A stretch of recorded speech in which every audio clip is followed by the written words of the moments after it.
dengan mengatakan Allah tidak adil. Kayaknya Allah tidak adil sama saya. Kenapa? Lihat anak saya sakit-sakitan, anak orang sehat-sehat. Lihat ekonomi saya gulung-gulung, orang lain bentang-bentang. Lihat suami saya kok seperti ini, suami orang kok seperti itu. Lihat saya seperti ini, kok orang seperti itu. Dibanding-bandingkan, akhirnya putus asa. Itu karena dia berprasangka buruk dengan Allah Subhanahu wa taala. Ini sebab juga terjadi putus asa. Kemudian yang kelima, su'u tarbiyah.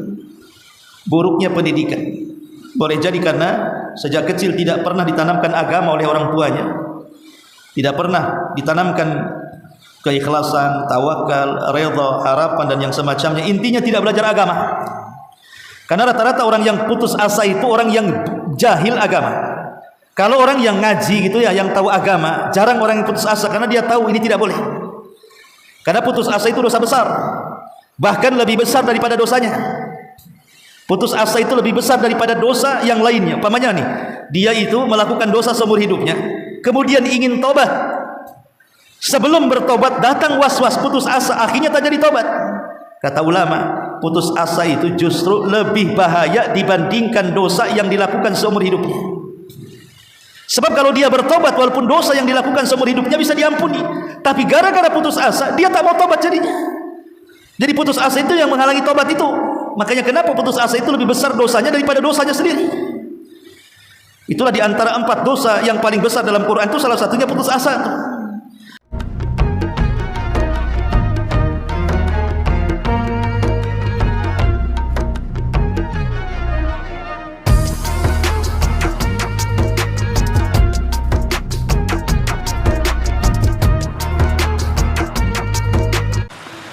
Bismillahirrahmanirrahim. Assalamualaikum warahmatullahi wabarakatuh. Alhamdulillah wassalatu wassalamu ala Rasulillah wa ala alihi wa sahbihi wa mawalah wa la hawla wa la quwata illa billahi wa ba'd.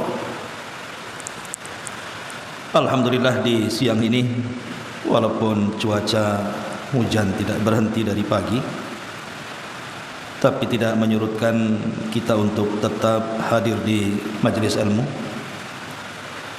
Salawat dan juga salam kita hadiahkan kepada Rasul kita Nabi besar Muhammad sallallahu alaihi wasallam. Pembahasan di siang hari ini kita akan membahas tentang obat putus asa. Ma'asyiral muslimat yang dimuliakan Allah Subhanahu wa taala. Kita tahu bahwa ada sebagian manusia yang mereka mudah untuk berputus asa. Entah karena keinginannya tidak tercapai akhirnya putus asa, atau karena musibah yang dialami dan tidak kunjung selesai akhirnya juga putus asa. Atau mungkin ekonomi yang melilit sehingga susah untuk mencari pekerjaan, menafkahi keluarga, memberi pendidikan kepada anak-anak, akhirnya kemudian putus asa. Jadi putus asa ini macam-macam bentuknya. Masalahnya kalau keputusasaan itu hanya sekedar timbul dari kekecewaan saja, mungkin tidak fatal. Tapi lebih daripada itu, terkadang putus asa ini bisa membahayakan. Ada yang sampai menyakiti dirinya, bahkan ada yang sampai ke taraf bunuh diri, naudzubillah, atau menyakiti orang. Nah, inilah pembahasan kita tentang bahaya putus asa dan bagaimana caranya supaya kita tidak mudah untuk berputus asa. Ma'asyiral muslimat yang dimuliakan Allah Subhanahu wa taala. Pertama, hendaklah seseorang itu berbaik sangka dengan Allah Subhanahu wa taala. Kalau kita tidak ingin putus asa, maka berbaik sangkalah dengan Allah Subhanahu wa taala. Karena terkadang Allah Subhanahu wa taala memberikan ujian kepada hambanya itu sesuai dengan kadar kemampuan hamba itu sendiri. Mustahil Allah subhanahu wa ta'ala menguji hamba itu di luar kadar kemampuannya. Setiap masalah yang dihadapi itu pasti ada jalan keluarnya. Tidak mungkin tidak ada jalan keluarnya. Maka yakin bahwa Allah subhanahu wa ta'ala lebih paham dengan hambanya. Dari sini perlunya kita husnudzan billahi azza wa jalla, berbaik sangka dengan Allah subhanahu wa ta'ala. Boleh jadi Allah sedang menguji kita, entah karena banyak dosa yang kita lakukan, Allah hendak melunturkan dosa itu satu persatu, atau hendak mengangkat derajat kita, atau boleh jadi Allah subhanahu wa ta'ala sedang menguji keimanan kita dan kesabaran kita. Maka ini yang pertama, berbaik sangka dengan Allah subhanahu wa ta'ala. Nabi SAW bersabda dalam hadis yang disepakati Bukhari Muslim dari hadis Abi Hurairah radhiyallahu anhu, Allah subhanahu wa ta'ala berfirman dalam hadis qudsi, ana inda dhanni abdi bi. Sesungguhnya aku, kata Allah, akan bersama prasangka hambaku kepadaku. Kalau seandainya prasangka hambaku kepadaku baik, maka aku akan baik kepadanya. Tapi kalau prasangka hambaku buruk kepadaku, maka aku pun tidak akan berbuat baik kepadanya. Jadi kalau seandainya seseorang menganggap bahwa musibah yang dialami itu sebuah kesialan, ataupun sampai menyalahkan Allah subhanahu wa ta'ala, menolak takdirnya, maka justru apa yang dihadapi dari musibah itu tidak akan kunjung dapat jalan keluarnya. Maka berbaik sangkalah dengan Allah subhanahu wa ta'ala. Yang kedua, as-sabru ma'a tamamir ridha biqada'illahi wa qadari. Bersabar dan kita yakin tentang kesempurnaan redha dan ketentuan Allah serta takdirnya. Kita tahu bahwa Allah subhanahu wa ta'ala mengatakan, ma asaba min musibatin fil ardi wala fi anfusikum illa fi kitabin min qabli an nabra'aha. Tidaklah musibah yang ada di bumi dan musibah yang terjadi kepada diri-diri kalian kecuali semua sudah dicatat sebelum musibah itu turun. Jadi kalau kita yakin dengan takdir Allah subhanahu wa ta'ala, kalau seandainya hari ini kita sakit, yakini bahwa sakitnya kita hari ini itu sudah tertulis 500 tahun sebelum Allah menciptakan langit dan bumi. Kalau hari ini kita mengalami kesulitan ekonomi, yakinlah bahwa kesulitan ini sudah ditulis 500 tahun sebelum Allah menciptakan langit dan bumi. Kalau seandainya ada orang-orang yang kita cintai kemudian meninggalkan kita dan meninggal, yakinlah bahwa ini pun sudah dicatat sebelum Allah menciptakan langit dan bumi. Kalau seandainya takdir ini sudah dicatat dan kita yakin bahwa takdir ini pasti terjadi, lalu apa yang diputus asakan? Maka hadapilah setiap musibah yang ada pada diri kita ini dengan kesabaran. Kemudian kita yakini bahwa takdir Allah itu sempurna. Di balik takdir itu ada hikmah yang kita tidak tahu. Hanya Allah subhanahu wa ta'ala yang tahu tentang hikmahnya. Kemudian yang ketiga, at-ta'assi bi anbiya'illahi wa rusuli. Cobalah kita melihat sejarah, baik sejarah para nabi atau sejarah Rasul kita Muhammad sallallahu alaihi wasallam, supaya kita tidak mudah putus asa. Apa yang kita alami hari ini dari musibah, kesulitan, keperitan hidup, kesusahan, itu semua sudah pernah dialami para nabi. Kalau hari ini kita ditimpa kemalangan sakit bertahun-tahun, sudah banyak dokter dan rumah sakit angkat tangan untuk mengobatinya, maka di sana ada contoh yang sudah mendahului kita. Nabi Ayub alaihi salatu wassalam sakit parah, bahkan saking parahnya seluruh kaumnya meninggalkannya, membulinya, memfitnahnya, tapi dia sabar. Kalau seandainya kemudian seseorang mengalami intimidasi, mungkin dibuli orang, dicaci maki orang, dihina orang, difitnah orang, digibah orang, ketahuilah bahwa para nabi jauh lebih dahsyat fitnahan dan bulian kaumnya kepada mereka. Lihat Nabi SAW dikatakan gila, pernah kita dikatakan gila, dan itu terus menerus dikatakan gila, dan bukan satu orang, bahkan ratusan bahkan ribuan orang diprovokasi untuk mengatakan Rasul gila. Kemudian dituduh dia seorang penyihir dukun, pernah kita dikatakan seperti itu. Kemudian Nabi SAW dikatakan pemecah belah, memiliki ilmu hitam, tukang tenun, bahkan dikatakan perangkai syair, bahkan dikatakan kerasukan setan, macam-macam. Mungkin kita tidak pernah mengalami hal itu, tapi dengan melihat sejarah para nabi dan Nabi SAW, tenanglah hati bahwa apa yang kita rasakan hari ini, Nabi kita jauh lebih parah merasakan. Kalau seandainya di antara kita ada yang kehilangan orang yang kita cintai, Nabi SAW bahkan anak-anak laki-lakinya meninggal di waktu bayi, anak-anak perempuannya dialah yang menguburkannya. Kalau seandainya kemudian kita menghadapi kesulitan ekonomi, Nabi SAW juga sama, menjadi penggembala dengan upah yang sangat sedikit dari orang-orang kaya kambing di zaman itu. Jadi dengan mencontoh sejarah ini akan menenangkan hidup kita. Makanya Sufyan Ats-Tsauri rahimahullahu taala mengatakan, sejarah adalah tentara dari tentara-tentara Allah Subhanahu wa taala yang bisa kita gunakan saat kita sedang kesulitan. Makanya kemudian Allah sendiri mengatakan dalam Al-Qur'an, kenapa sejarah-sejarah itu diceritakan kepada Rasul? Linusabbitu bihi, untuk supaya kami tenangkan dengan sejarah-sejarah itu dirimu wahai Muhammad. Artinya bahwa dengan melihat sejarah itu, minimalnya mengurangilah rasa keputusasaan itu. Kemudian yang keempat, al-ilmu bi anna ma'al usri yusra. Ketahuilah bahwa dalam setiap kesulitan itu pasti ada kemudahan. Memang betul, terkadang Allah Subhanahu wa taala kalau sudah memberikan musibah kepada kita ini, satu musibah belum kelar, datang musibah yang lain. Musibah yang lain belum selesai, datang lagi musibah yang lainnya lagi.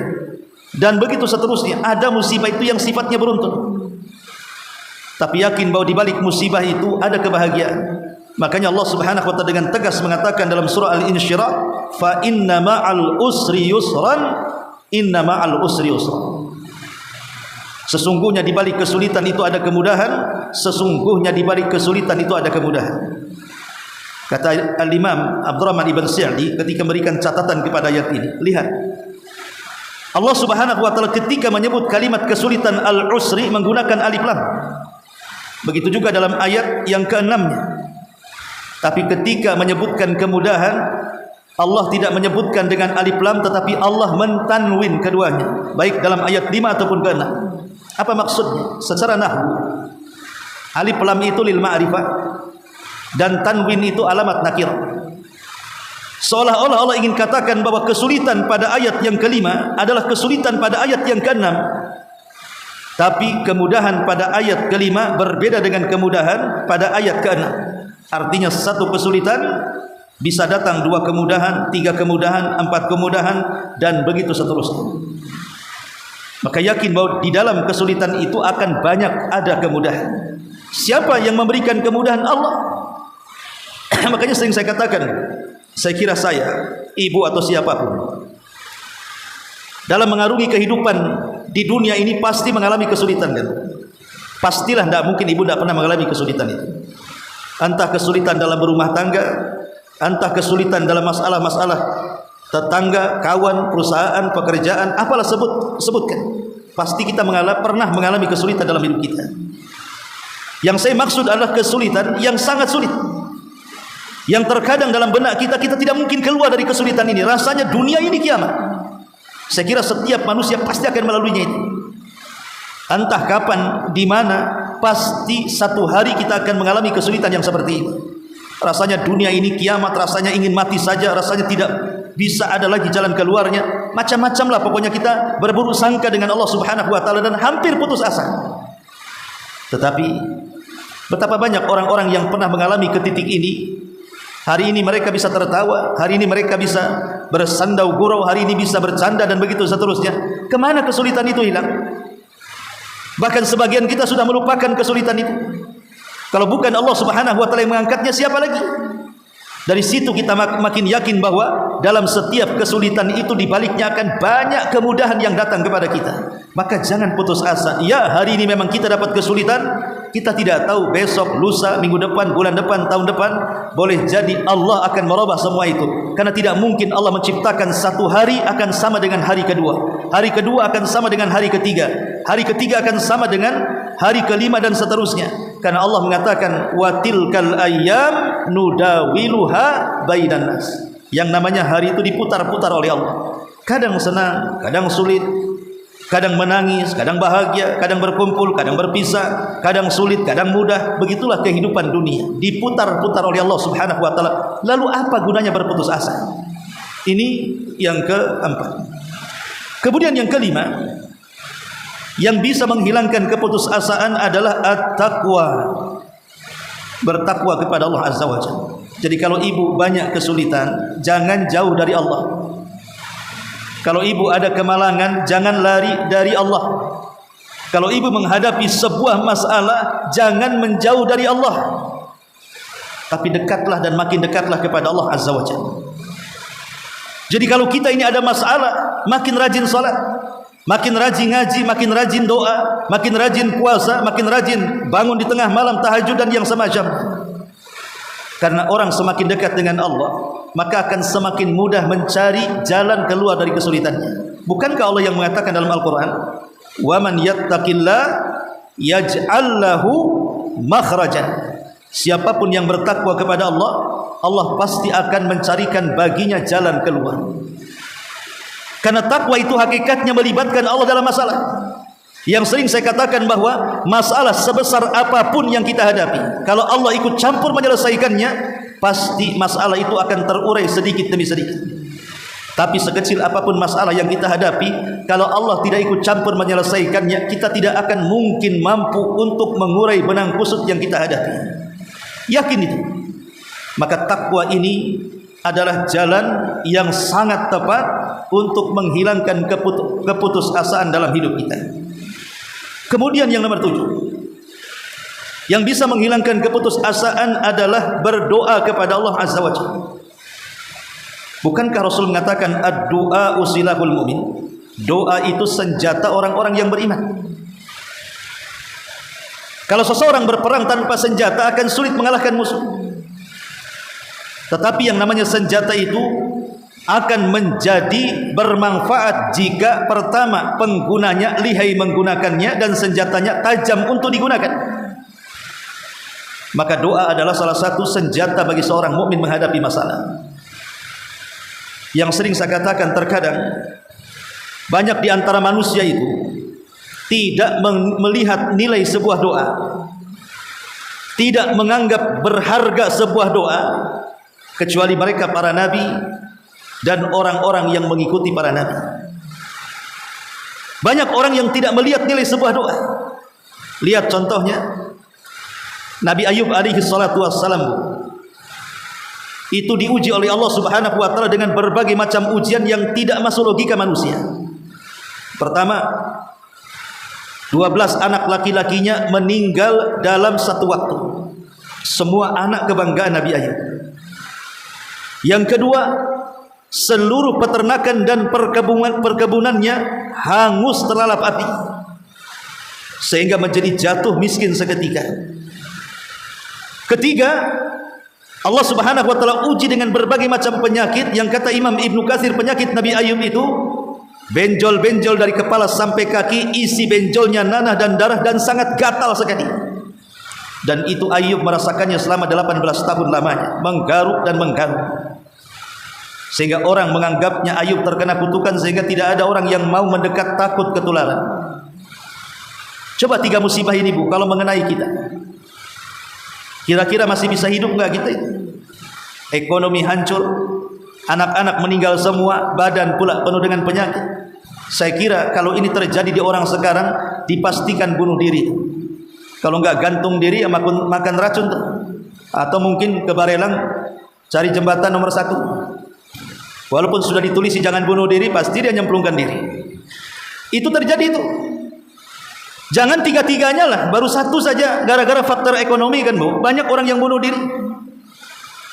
Gara-gara orang tidak sanggup membayar kreditan kulkas gantung diri. Gara-gara orang terlilit dengan judi-judi, dengan utang-utang online. Karena saya lihat orang-orang yang terjun bunuh diri di Barelang itu Bu, itu kasusnya hampir mirip. Rata-rata terlilit hutang online. Ataupun karena judel online. Itu banyak orang yang bunuh diri. Walaupun ada yang bunuh diri tidak jadi mati, rupanya bisa berenang dia.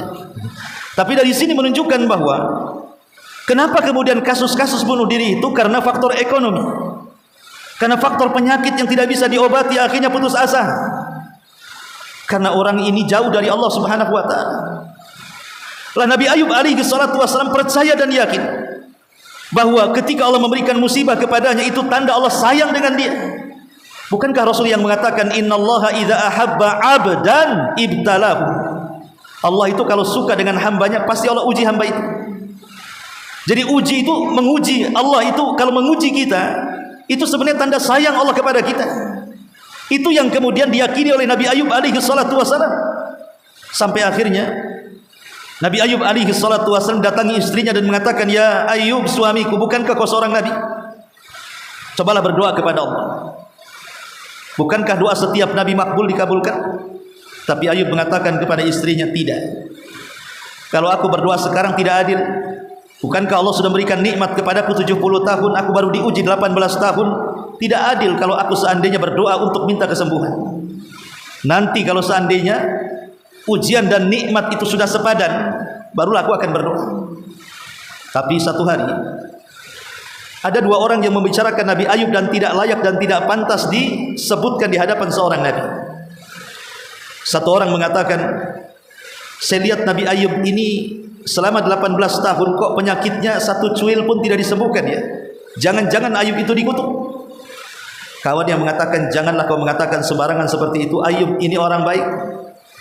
Orang ini mengatakan, "Gimana saya tidak katakan dia dikutuk? Jangan-jangan dia pernah melakukan sebuah maksiat yang kita tidak tahu, akhirnya Allah murka dan Allah berikan ujian kepadanya." Kawannya mengatakan, Jangan kau katakan seperti itu. Nanti dia dengar." Subhanallah, Allah takdirkan kabar itu sampai ke telinga Nabi Ayub. Dari situlah Ayub merasa sedih. Akhirnya mulai dia angkat kedua tangannya ke langit dan mengatakan, "Rabbi inni massaniyadh-dhurr wa anta arhamur rahimin."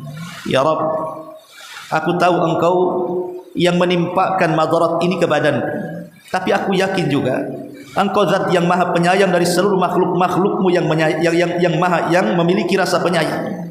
Akhirnya Nabi Ayub pun disembuhkan oleh Allah Subhanahu wa taala. Begitulah kekuatan doa. Akhirnya Ayub sembuh dari penyakitnya, lebih muda dari sebelumnya, hartanya dikembalikan 2 kali lipat dari sebelumnya, anak-anaknya dikembalikan 2 kali lipat dari sebelumnya. Itulah nilai sebuah doa. Jangan remehkan doa, karena doa itu bisa menyelesaikan keputusasaan kita. Kemudian yang nomor 8, at-tafaul. Tafaul itu tetap optimis, jangan pesimis. Seorang muslim itu harus senantiasa optimis. Kata Rasul, at-tafaul bil khairi tajidu. Orang yang optimis akan terus mendapatkan kebaikan, maka Allah akan dapatkan kebaikan itu. Siapa yang senantiasa optimis mengejar sebuah cita-cita, sebuah keinginan yang baik, Allah akan dekatkan dengan cita-citanya. Maka jangan putus asa. Orang usaha gagal, usaha lagi gulung tikar, usaha lagi gulung apa lagi, pokoknya gulung-gulung terus saja, nggak pernah berhasil ya. Tapi optimis. Ingat bahwa Rasul itu kalau mengerjakan sesuatu maka dia akan mutqin dalam pekerjaannya. Karena Nabi SAW idza amila syai'an atqanah. Rasul itu kalau mengerjakan sebuah amalan maka dia akan mutqin dalam amalan itu, akan istiqamah dalam amalan itu, maka akan berhasil. Maka jadilah orang yang senantiasa tafaul, yang akan senantiasa apa? Jangan putus asa, tapi optimislah. Contoh umpamanya yang sering saya kisahkan kepada ibu-ibu, contoh kisah Imam Sudes ya kan? Ibunya sudah putus asa ketika Imam Sudes kecil, dalam biografinya itu nakalnya luar biasa. Ibunya sudah angkat tangan karena kenakalannya luar biasa, tapi ibunya selalu optimis kepada Imam Sudes. Kalau habis masalah di luar, dia datang, ibunya marah-marah, tapi ibunya tidak pernah memaki Imam Sudais. Ibunya selalu mengatakan, ya Sudais, daripada kau marah, pergi kau ke haram sana. Mudah-mudahan kau jadi imam di sana. Besoknya gitu lagi, besoknya gitu lagi. Subhanallah. Perkataan ibu yang senantiasa optimis menjadi sebuah kenyataan. Siapa yang tidak kenal Imam Sudais hari ini? Satu dunia kenal dia. Menjadi imam Masjidil Haram, suaranya ditiru semua orang. Itulah sifat optimis, jangan pesimis. Karena itu bisa menghilangkan keputusasaan. Itulah diantara 7 perkara yang disebutkan para ulama obat supaya kita tidak mudah putus asa. Lalu apa penyebabnya? Kenapa orang itu bisa mudah putus asa itu? Kenapa? Sampai berani minum racun, sampai berani gantung diri, sampai berani menerjunkan diri ke sungai, ke laut, dan begitu seterusnya. Kenapa banyak terjadi orang depresi, orang gila gara-gara putus asa ini? Kenapa? Apa penyebabnya? Pertama, al-jahlu billah. Karena jahil mengenal bahwa di atas itu ada Tuhan. Kita ini punya Tuhan, punya Allah Subhanahu wa ta'ala. Kenapa mesti putus asa? Kalau kita dizalimi oleh orang, minta kepada Allah Zat yang Maha Kuat untuk membalaskan kezaliman orang kepada kita. Kalau kita merasa sakit, minta kepada Allah agar penyakit ini diangkat dan diobati. Kalau kita kesulitan ekonomi, minta kekayaan kepada Allah. Bukankah Allah Zat yang Maha Kaya? Jadi jahilnya dengan Allah menjadikan orang itu mudah putus asa. Yang kedua, terlampau ekstrim di dalam masalah takut. Kadang orang saking takutnya akhirnya putus asa. Takut menghadapi masa depan. Cemana anaknya, seperti umpamanya contoh, ada seorang ibu, ada seorang istri ditinggal mati suaminya. Anaknya banyak 10. Kadang-kadang dia stres ibu ini. Cemana nasib baik anak-anaknya di masa depan. Cemana makannya, macam mana rumahnya, macam mana pendidikannya. Akhirnya berpikir terus. Rambut mulai berubah, kemudian wajah muda pun menua, dan begitu seterusnya. Stres, putus asa. Ya. Karena terlampau takut masalah menghadapi masa depan. Sebenarnya masa depan itu tidak usah dipikirkan, itu soal takdir. Yang harus kita pikirkan itu hari ini yang sedang kita lalui. Karena yang namanya waktu itu, masa lalu tidak mungkin dikembalikan. Masa depan belum tentu kita akan mendapatkan. Yang mungkin kita lakukan ini sekarang ini. Kenapa sibuk masa depannya macam mana? Itu urusan Allah Subhanahu wa ta'ala. Ada orang yang putus asa itu karena ketakutan luar biasa menghadapi masa depan. Itulah yang kadang-kadang menyebabkan orang itu akhirnya putus asa. Ini yang kedua. Yang ketiga, lupa dengan rahmat Allah Subhanahu wa ta'ala. Ada orang lantaran banyak dosa, mungkin dari kecil dia banyak melakukan dosa, sampai dewasa mabuk, judi, zina, zalim, macam-macam lah pekerjaan dosa dan kemungkaran yang dilakukan itu. Satu hari hidayah masuk ke hatinya, kemudian dia ingin bertobat, tapi setan memberikan was-was dalam hatinya, mana mungkin orang seperti saya layak diterima tobatnya. Akhirnya putus asa. Dia jahil bahwa rahmat Allah itu luas. Lah orang yang lupa dengan rahmat Allah kadang-kadang mudah putus asa. Akhirnya betapa banyak orang tak mau tobat gara-gara merasa dosanya besar. Jangan putus asa. Karena kadang-kadang ada orang yang contoh mamanya pernah membunuh, kepikiran terus. Akhirnya merasa bersalah, putus asa, bukannya tobat memperbaiki diri, malah bunuh diri, katanya mau menebus nyawa orang. Lah gimana? Dia membunuh, malah dia yang bunuh diri pembunuhnya. Karena merasa bersalah katanya. Hantunya masuk dalam mimpi setiap hari katanya. Itu ada kisah-kisah, ada seorang kisah sama saya itu. Ada seorang polisi, Ustaz gitu. Kenapa dengan polisi itu? Nggak tahu, dia sampai gila katanya. Karena ketika tugas dia itu, dia pernah membunuh orang. Padahal sebenarnya ya mungkin dia sedang menjaga dirinya, tapi karena terlepas mungkin pistolnya, bunuh orang. Jadi dia kepikiran, akhirnya stres sampai mau gila. Katanya kalau dalam mimpi datang tuh yang dibunuhnya itu karena dia terlampau jauh dari Allah dan tidak yakin dengan rahmat Allah. Kalau memang dia punya salah pernah membunuh, tinggal bertobat dengan taubatan nasuha. Di zaman Ibnu Umar datang laki-laki mengatakan, wahai Ibnu Umar, aku sudah membunuh orang, apakah bagiku ada tobat? Kata Ibnu Umar, tenang, ceritakan dulu. Jangan panik, ceritakan apa masalah. Orang ini mengatakan, Ibnu Umar, aku suka dengan seorang wanita. Ku pinang dia, dia tolak aku. Laki-laki yang lain pinang dia, diterimanya pula laki-laki itu. Sakit hatilah aku, katanya. Daripada perempuan itu dipinang orang diterima, bagus ku bunuh saja, biar aku tak dapat, dia pun tak dapat. Halli minat taubah. Apa orang sepertiku ada taubat, wahai Ibnu Umar? Kata Ibnu Umar radhiyallahu anhu mengatakan, sebentar. Afwan, bukan Ibnu Umar, Ibnu Abbas radhiyallahu anhu. Kata Ibnu Abbas, halaka minal walidah. Apakah kau punya orang tua, ibu atau bapak? Ada, wahai Ibnu Abbas. Kalau begitu, pulanglah. Berbuat baiklah kau kepada orang tua. Muridnya Ibnu Abbas ini bertanya, yang hadir di situ, ya Imam, aku bingung dengan jawaban. Orang ini tanya mau taubat karena sudah bunuh orang. Kenapa jawabanmu suruh pulang berbuat baik kepada orang tuanya? Enggak nyambung antara pertanyaan dan jawaban, kata Ibnu Umar, bukan begitu. Aku berharap kalau dia berbuat baik kepada orang tuanya, pahala berbuat baik kepada orang tuanya bisa menutup dosa pembunuhannya. Karena Allah mengatakan, innal hasanat yudhibnas sayyi'at. Sesungguhnya kebaikan itu bisa menghilangkan keburukan.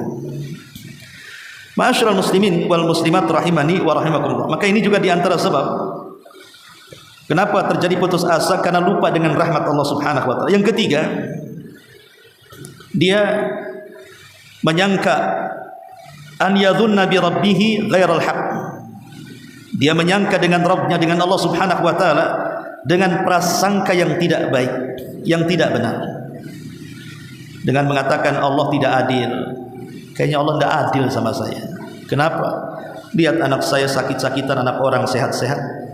Lihat ekonomi saya gulung-gulung, orang lain bentang-bentang. Lihat suami saya kok seperti ini, suami orang kok seperti itu. Lihat saya seperti ini, kok orang seperti itu. Dibanding-bandingkan, akhirnya putus asa.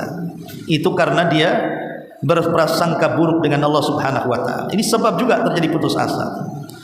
Kemudian yang kelima, su'u tarbiyah. Buruknya pendidikan.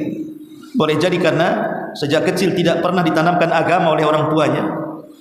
Tidak pernah ditanamkan keikhlasan, tawakal, redha, harapan dan yang semacamnya. Intinya tidak belajar agama. Karena rata-rata orang yang putus asa itu orang yang jahil agama. Kalau orang yang ngaji gitu ya, yang tahu agama, jarang orang yang putus asa karena dia tahu ini tidak boleh. Karena putus asa itu dosa besar. Bahkan lebih besar daripada dosanya. Putus asa itu lebih besar daripada dosa yang lainnya. Umpamanya nih, dia itu melakukan dosa seumur hidupnya, kemudian ingin tobat. Sebelum bertobat datang was-was putus asa, akhirnya tak jadi tobat. Kata ulama, putus asa itu justru lebih bahaya dibandingkan dosa yang dilakukan seumur hidupnya. Sebab kalau dia bertobat, walaupun dosa yang dilakukan seumur hidupnya bisa diampuni, tapi gara-gara putus asa dia tak mau tobat jadinya. Jadi putus asa itu yang menghalangi tobat itu. Makanya kenapa putus asa itu lebih besar dosanya daripada dosanya sendiri. Itulah diantara 4 dosa yang paling besar dalam Quran itu salah satunya putus asa. Makanya tarbiyah yang salah dalam keluarga itu menyebabkan akhirnya anak ini tumbuh ketika menghadapi masalah tidak bisa melakukannya, akhirnya putus asa dia. Kemudian juga yang keenam, ta'alluq bil asbab, terlampau terkait hati ini dengan sebab. Dia enggak yakin dengan Allah, yakinnya dengan sebab saja. Sakit, dia hanya mengandalkan dokter. Dia keyakinannya pokoknya dokter yang bisa menyembuhkannya. Datang ke dokter ini tak sembuh, datang ke dokter itu datang ke rumah sakit ini tak sembuh, datang ke rumah sakit itu tak sembuh. Akhirnya tak sembuh, putus asa dia. Karena dia mengandalkan sebab. Dokter itu bukan penyembuh, dia sebab saja. Yang menyembuhkan itu Allah. Harusnya dia meminta kesembuhan dulu kepada Allah, baru mencari sebab. Datang ke dokter, beli obat, enggak. Dia lupa yang di atas, terlampau mengandalkan kepada sebab. Akhirnya ketika sebab ini tak sanggup melakukannya, dia pun putus asa. Kemudian qillatus sabri, sedikitnya sabar. Ada masalah, enggak sabar. Masalah lagi, makin tak sabar. Masalah lagi, stres, akhirnya putus asa. Orang yang sedikit sabar itu akan mudah putus asa. Kemudian tergantung hatinya kepada dunia dan lupa akhirat. Orang kalau hatinya cenderung dengan dunia dan lupa akhirat, pasti dia putus asa apabila keinginan tidak tercapai. Kemudian yang terakhir, tamannil maut. Suka berangan-angan lebih baik mati daripada hidup. Lebih baik mengakhiri hidup daripada tetap hidup. Orang yang seperti ini mudah putus asa. Masyaallah muslimat yang dimuliakan Allah Azza wa Jalla, itu di antara sebab-sebab putus asa. Lalu apa bahayanya putus asa ini? Pertama, putus asa ini sifatnya orang kafir. Orang yang beriman tidak putus asa. Allah katakan dalam surah Al-Hijr 56. Yang kedua, bahwa putus asa ini dia mendustakan Allah dan Rasulnya. Mendustakan Allah dan Rasulnya. Orang yang berputus asa itu seolah-olah tidak ada Allah, tidak ada Rasul yang membimbing dalam kehidupannya. Yang ketiga, orang yang berputus asa itu menolak takdir Allah, artinya tidak punya adab dengan Allah. Orang yang putus asa itu tidak punya adab dengan Allah, su'ul adab kepada Allah, karena menolak takdirnya. Dan orang putus asa biasanya lebih jatuh kepada kesesatan dan kehancuran. Dan biasanya orang yang putus asa mudah futur, malas untuk melakukan ketaatan dan untuk melakukan ibadah, zikir dan baca Quran, pasti akan malas. Orang putus asa itu malas semuanya, tidak mau beribadah. Kemudian orang yang berputus asa itu akan terus-menerus tenggelam dalam dosa. Orang yang putus asa itu akan terus-menerus tenggelam dalam dosa. Kemudian orang yang putus asa ini menyebabkan diharamkan rahmat Allah kepadanya. Dan orang yang putus asa itu bisa mengeraskan hati, bahkan merusaknya. Orang yang putus asa itu tidak akan dapat ketenangan dalam hidupnya. Orang putus asa itu menyebabkan kehidupannya keruh, kehidupannya susah, rungsap, kehidupannya banyak masalah, dan tidak mau mencari jalan keluar dalam hidupnya. Jadi banyak sekali kerusakan-kerusakan orang yang putus asa itu. Baik, untuk mengakhiri, kita akan mengkisahkan beberapa kisah agar jangan sampai kita ini mudah putus asa. Kisah pertama, ketika Nabi SAW menghadapi banyak kesulitan, melihat para sahabatnya. Contoh kisah Khabbab ibn Arad. Khabbab ibn Arad itu dulunya adalah budak yang dibeli oleh seorang wanita kaya kota Mekah karena melihat kepandaian dalam membuat senjata, artinya pandai besi. Usianya 10 tahun, dijual di pasar Ukat, kemudian dibeli oleh seorang wanita kaya, kemudian dipekerjakan di pandai besi. Setelah kemudian dia hidup cukup lama di kota Mekah, ketika sinar nubuah Nabi SAW bersinar di kota Mekah, maka dia mendengar ada seorang Nabi dan Rasul yang diutus di Mekah. Dia mulai tertarik dengan Islam, akhirnya masuk Islam. Masalahnya, setelah Khabbab ibn Arad masuk Islam, tiap hari disiksa oleh majikannya, sama dengan Bilal. Setiap hari majikannya mengambil besi, kemudian besi itu dipanaskan sampai merah, kemudian disundutkan di punggung Khabbab itu supaya dia murtad. Tapi dia tetap sabar. Sampai di zaman Umar, Khabbab pernah menyingkap bajunya sehingga tidak ada satupun di kulit Khabbab melainkan ada luka bakar dari ujung ke ujung berbentuk lubang-lubang. Saking dahsyatnya siksaan majikannya kepada Khabbab supaya dia murtad dari Islam. Ketika Khabbab sudah hampir putus asa karena tidak sanggup menghadapi ujian seberat itu, dia datang menghadapi Nabi SAW yang ketika itu Rasul sedang bersandar di kiswah Ka'bah. Kemudian Khabbab mengatakan, "Ya Rasulullah, tidakkah kau iba kepadaku? Lihat kondisiku. Ala tara, tidakkah kau lihat aku?" Kemudian Khabbab mengatakan, "Ya Rasulullah, ala tad'ulana ala tastaghfir lana? Tidakkah kau berdoa untuk kami dan meminta percepat kemenangan untuk kami, wahai Rasul? Kami sudah tidak kuat lagi." Artinya Khabbab itu hampir putus asa, tidak tahan, sehingga dia mengatakan, "Rasul, tolong berdoa kepada Allah agar aku ini selamat, agar kemenangan Islam itu cepat di Mekah supaya kami tidak merasakan ini lagi." Tapi Nabi SAW seorang Nabi yang jago menghibur supaya Khabbab tidak mudah putus asa. Apa kata Rasul? "Ya Khabbab, tenang saja, kemenangan itu pasti datang. Dulu wahai Khabbab, ada orang yang dibelah badannya jadi dua karena digergaji sampai mati. Dia istiqomah dengan agamanya. Dahulu ada orang yang disisir dengan sisir besi sehingga daging dan tulangnya berpisah terkelupas sampai mati. Dia pun tidak pernah meninggalkan agamanya. Dahulu ada orang yang dikubur hidup-hidup sampai mati. Dia pun istiqomah dalam agamanya. Rasul ingin membandingkan kondisi Khabbab dengan orang dulu yang jauh lebih dahsyat siksaannya, supaya jangan putus asa. Kata Nabi SAW, ya Khabbab, tenang, kemenangan itu akan sampai nanti, sampai ada orang yang berjalan dari Son'a ke Hadral Maut, tidak ada yang mengganggu dan tidak akan takut kecuali kepada Allah. Tenang ya Khabbab, kemenangan itu pasti datang. Engkau tergesa-gesa, kemenangan itu datang. Lihat, kisah Khabbab ini menunjukkan bahwa Nabi SAW mengajarkan kepada Khabbab agar tidak mudah putus asa. Kisah yang kedua adalah kisah saat hijrah Nabi SAW. Bagaimana Abu Bakar Siddiq radhiyallahu anhu dalam gua bersama Rasul, tiba-tiba melihat pasukan Quraisy ada di atas gua yang kalau Abu Bakar melonjorkan kakinya pasti akan kelihatan. Abu Bakar sudah keringat dingin, dan membisikkan di telinga Rasul, musuh ada di atas gua, sebentar lagi kita akan ketangkap. Abu Bakar sangat mengkhawatirkan itu, hampir putus asa karena memang pasukan Quraisy sudah mengepung guanya, sementara pasukan itu sudah semangat untuk membunuh keduanya dengan hadiah besar masalahnya. Tapi Nabi SAW menghibur Abu Bakar agar jangan putus asa. Kata Nabi SAW, ya Abu Bakar, jangan sedih, jangan sedih. Kita ini bersama Allah. Memang kita berdua, tapi yang ketiganya Allah. Akhirnya Abu Bakar mendapatkan ketenangan. Lihat, Rasul meyakinkan Abu Bakar bahwa kalau Allah bersama kita, Allah pasti menolong kita. Itulah caranya mengobati keputusasaan Abu Bakar Siddiq radhiyallahu anhu. Kemudian yang ketiga, Ammar ibn Yasir. Keluarga yang pertama mati syahid dibantai Abu Jahal. Sumayyah ibundanya Ammar ditusuk kemaluannya sampai ke jantung, kemudian dia mati oleh tombak Abu Jahal. Kemudian suaminya, ayah daripada Ammar, digantung kemudian disabet dengan pedang sampai mati. Tinggal Ammar ibn Yasir. Jadi siksa oleh Abu Jahal ini untuk supaya mengikuti ayah ibunya. Kalau dia tidak murtad dari agama Nabi SAW, Rasul hanya melihat dari kejauhan, tidak bisa apa-apa.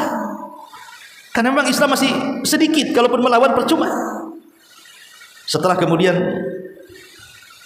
Ammar ibn Yasir, karena dia masih muda, masih takut, berbeda dengan ibu bapaknya berani, dia adalah sedikit ketakutan wajar anak-anak.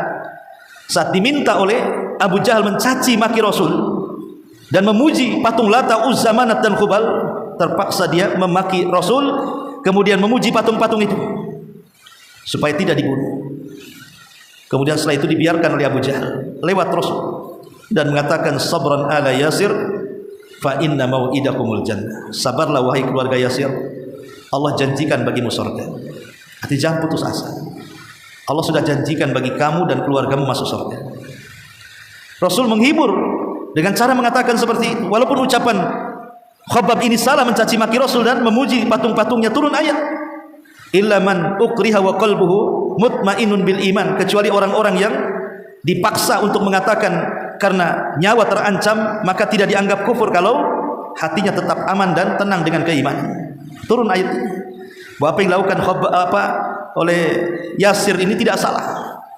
Walaupun dia memuji Lata dan menghina Rasul, itu karena kondisi terpaksa, tapi hatinya masih tetap beriman kepada Allah Subhanahu wa ta'ala. Dan banyak lagi kisah-kisah bagaimana Nabi SAW menanamkan agar kita senantiasa optimis dan tidak mudah putus asa. Baik, sampai di sini mudah-mudahan ada manfaatnya. Subhanaka wa bihamdika asyhadu an la ilaha illa anta astaghfiruka wa atubu ilaik. Allahu ta'ala alam. Assalamualaikum warahmatullahi wabarakatuh.